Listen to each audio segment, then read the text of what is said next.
হ্যাঁ বন্ধুরা, আজকে আমার লতি ভাপা করব, সেটাই আমি দেখাবো। লতিগুলো ভালো করে বেছে কেটে নিচ্ছি, ভালো করে ছাড়িয়ে লতিগুলো কেটে নিচ্ছি। কেটে ধুয়ে নিয়েছি। এখন মশলাটা করে নেব।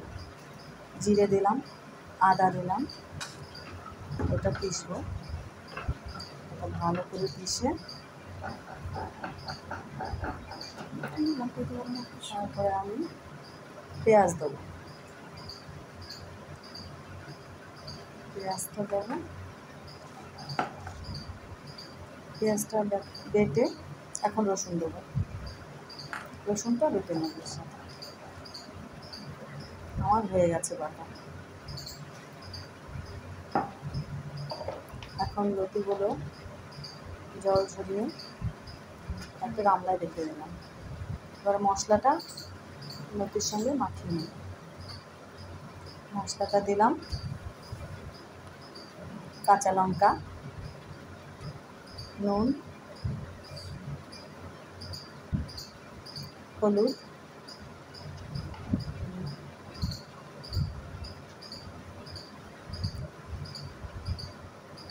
একটু কাশ্মীরি লঙ্কার গুঁড়ো। ওটাতে একটু রঙটা ভালো আসবে, যার জন্য আমি কাঁচা লঙ্কাটা দিয়েছি ঝালের জন্য। সর্ষের তেল, ওটা দিয়ে ভালো করে মেখে নিতে হবে।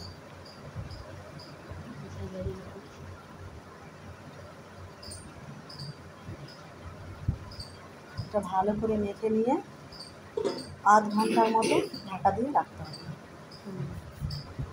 তারপরে কড়াইতে আমি তেল দেবো। আধা ঘন্টা আমার হয়ে গেছে। দুটো শুকনো লঙ্কা, একটু জিরে, এটা ফোড়ন দেবো।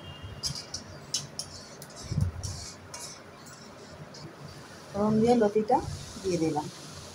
সবসময় খেয়াল রাখতে হবে যেন গ্যাসের স্টিমটা কম থাকে। বেশি দিলে ওটা পুড়ে যাবে, লেগে যাবে। এটা প্রথমত জল কম দিতে হবে। এটা ঢেকে দিয়ে অল্প আছে নাড়াচাড়া করে ঢেকে দিতে হবে। অল্প আছে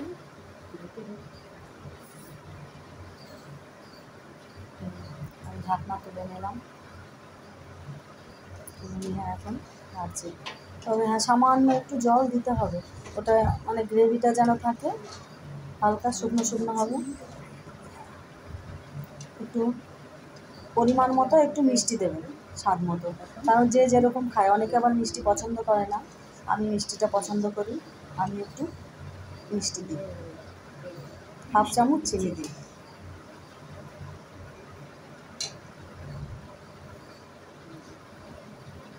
আমার হয়ে গেছে। এটা এখন নামিয়ে নেব। আমার লতি ভাপা হয়ে গেছে, এটা নামিয়ে নিলাম। খেয়ে দেখবে বন্ধুরা, গরম গরম ভাতে খুব ভালো লাগবে।